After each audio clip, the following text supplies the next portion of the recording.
All right, so I'm going to do this comic book today, and I was just sipping my coffee, and I was like, God dang, this coffee is good this morning. I mean, it's the same coffee I usually drink, but for some reason, I guess it's the different cup that I'm using. It keeps it nice and hot. Contigo, yeah, keeps it nice and hot. So, child, So, Grant Morrison, Dan Mora. That's all you need to know. That's all you need to know. If you see these two people together on a book, you buy the book. You don't ask questions, okay? Questions are for fake geeks. So this is Klaus and the Witch of Winter. Now, if you were born in America, you're gonna say Klaus because we don't feel the need to say things in a fancy way. That's Klaus, okay? And that's Lily. Look at cute little Lily. Isn't she so cute? She's cute in a vicious kind of rabid way. And these are ice gnomes. You may have noticed them on the last couple of issues of Iceman, where they were in there for like 5 seconds. Yeah, they're in here and they're a lot better. This is #1 by Boom Studio. It's a #1 because all of his books are one-offs. They're like a tale, one tale, unless you're a Nine Tails. But this is one tale, so it'll tell a whole story, and it's slightly thicker than a regular book. I love the hard covers of these books, and one of my friends told me about this, and you know, ever since then I've been kind of obsessed with Klaus because the art is so good. Look at that dude. Look how high T that dude is. That dude is so high T that his muscles have muscles. And so Dan Mora did the cover and the artwork. He's really good. He also does I think it's Go-Go Power Rangers that he does, and he's really good. He's very consistent. There's always a lot of detail in his work. Now you can tell that they pull down some of the color in some of these books because some of the colors will be a lot brighter than others, like Santa Claus will be brighter, and then some of the other stuff will be darker. And sometimes it can take away from it, but they're doing it on purpose. This is supposed to seem like a timeless tale, like an older timeless tale. And so, so get over it. But what I really like about this is each story is different. Now this is kind of cool because they draw him younger. So compared to some of the other books that I've read, this is like almost like it came out earlier, like he was a younger person on his adventures. So I really like that. So anyway, what he does is he's kind of like a do-gooder.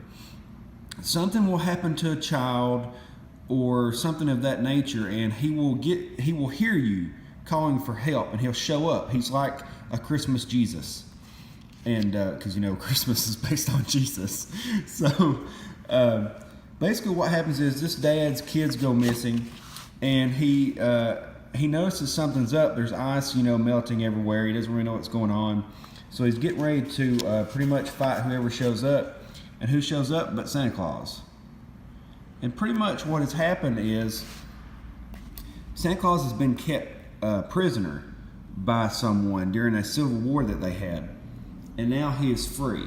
The ice is melting, the chains are melting, so he's free again. So he takes up arms to go save these missing children. And his friend Lily is coming with him. And so then we cut to the children are kidnapped, and they're in this weird place where there's all these wooden soldiers. And as they're trying to escape, someone stops them. So then we get, the nice grimness of what's going on here. Santa Claus's sleigh is awesome. Everything is based on like science and magic that he does, so it's really cool. I like that aspect. He has wolves instead of reindeer, which is bad A, just awesome. And so as he's flying towards the area to find out where the children are, he gets blasted. Shot out of the air by anti-aircraft cannonball. So then we get another cool scene here where he's pushing himself out of the damage, the wreck. Look at them arms. Look how cut up this fool is. And so then he says, I hear it, because she's growling. She's his best friend. She lets him know what's going on. And so he can see them coming from a distance, and they're getting closer and closer. Now this was a really cool, ominous scene, but I would have added a word bubble here. I would have just added a random one, and he'd been like, rah, you know, kind of like signaling the charge as they're there to bring some more action to it, because it's a cool shot, but it's almost stationary because you don't have any word bubbles. Then we get a cool shot here. Now, I would have also added some kind of whoosh to it, or crack, but he takes a freaking sycamore tree and just whacks these guys across the head, straight across the bow. And so at that point, he realizes that they're wooden soldiers covered in ice brought to life. So then he's captured, he's depowered and captured, and Lily is able to get away before she is captured as well. Now at this point, then we meet our big bad, which is the Witch of Winter. And I was just thinking to myself, wouldn't it be awesome if this was a female villain, because she'd be like the Ice Queen or whatever? And what is it? It's a female villain, and she's the Ice Queen. So I got what I wanted. We have this evil dude that kind of looks like the guy from The Labyrinth. And his name is actually Spoonlicker. So that was pretty funny. So then, as Klaus is waking up, he sees somebody hanging from the ceiling, so he tries to save him. And then he realizes it is his old friend Geppetto. Well, you might remember who Geppetto is. He brings puppets to life. He was actually the apprentice of Klaus. Klaus taught him everything he knows. But, you know, Geppetto ages unlike Klaus does. Look how jacked Klaus is right here. Look at them triceps. And so that's when Geppetto actually shows him that he is more puppet than man. He's been keeping himself alive, and he's actually almost 200 years old. And this lady has been keeping him captive, building the soldiers. We'll get a sweet shot here. They rebuilt Santa's workshop in an evil image, and they're now using it to build these soldiers. Beautiful. This is what I was saying before. This is pretty, but if you had amped up some of this color, it would have really popped. But at the same time, that's what they're going for, is these pastel colors out in the snow and things like that. But I would have probably amped that up just a little. Pump up the color, man. So that's when Geppetto is telling him basically what has happened. Then we find out that Spoonlicker was actually a friend of Santa Claus, and he's been turned to the dark side, so to speak. And Geppetto ages whenever he's around the fire, because the ice preserves him. So he is aged very much so. So to keep him from dying, Klaus goes to meet the big bad. We see Klaus's novelty room, where he has built all these statues in honor of the ancient people of all the different fables. You have Father Christmas and all these different people. Pretty cool, huh? There's Gandalf. And then we meet the Ice Queen for real. For real. Santa Claus ain't having it. He busts out of his chains, starts going to town on all the minions. And that's when she shows her dark side. She whips out her trump card. She's able to control the children. And when she controls the children and they don't believe in Santa Claus, he's weakened, because one of his powers is faith. So he's weakened, they beat him up, and then they're about to stab him through the heart to make him a soldier. And that's when Lily attacks. Now, one thing I hate about these last books is the last 2 times I've read books of Klaus, something's happened to Lily. So I don't really like where they're going with this. They stab Lily. She becomes an ice soldier. Instantly her eyes go cold. But Santa Claus is able to use his friendship with her to fix her. He sings to her. She comes out of her trance and she starts to howl back. And that's when he's able to get her back. So I like that. Then his old friends, I guess you call them elves, the workers of the workshop, they come back and help him as well. And that's when Geppetto turns against him and helps him, and they beat back some of the frozen people. Then that's when the Ice Queen uses her trump card, the Titans that he had built for her, the giant snowmen. Things aren't looking good. Geppetto is dead. The Ice Queen is out for blood. But then that's when Santa Claus lets her know that he also has a trump card. Those statues that she took They are all made from enchanted wood, and he can bring them to life. So there they are. So now the odds are a little bit evened up there. Look how jacked these wooden soldiers are. So then they go to town. It's time to attack. We get some awesome fight scenes here. Some more awesome fight scenes. Oh no, they got Namor. He looks like Namor to me.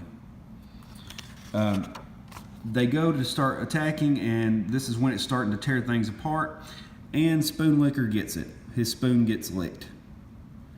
And so the Ice Queen is actually, at this point, that does her in, because Santa Claus has these 3 runes, these magic runes that give him power, and one of them is the rune of fire, which is her undoing. She starts to melt, and here's the thing. They started talking about how the evil queen is evil because she used to rule everything because everything was covered in ice. And then the summers got longer, and she had to retreat, and she became bitter. And I thought that was a cool thing, but they kept going with it. I'm going to talk about why this gets on my nerves in a minute. So she's melting, but at the same time, Klaus understands that she is not as evil as she puts on. She's been forced to do these things. So he actually casts a spell on her that is able to free her, and she becomes almost like the spirit of nature.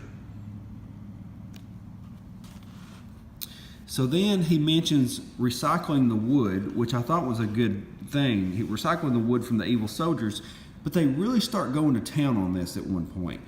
The leftist kind of weird stuff starts coming out. He says, oh, I thought, what if the little girl says, what if the Gulf Stream breaks down, which it easily could? Won't the old lady have her way in the end? And he says, let's look forward to the return of the light. And then they start talking about global warming and things like that. And I was like, oh my God, dude, shut up. Like, we get it, dude. We get it. You vape. We get it. And so then the little girl mentions that she got her Christmas wish, which was have the best Christmas ever. And who wouldn't have the best Christmas ever flying in the sleigh with Santa Claus? Look at that. They're put back with their parents, and everything is good. Now, like I said, this is a really good book.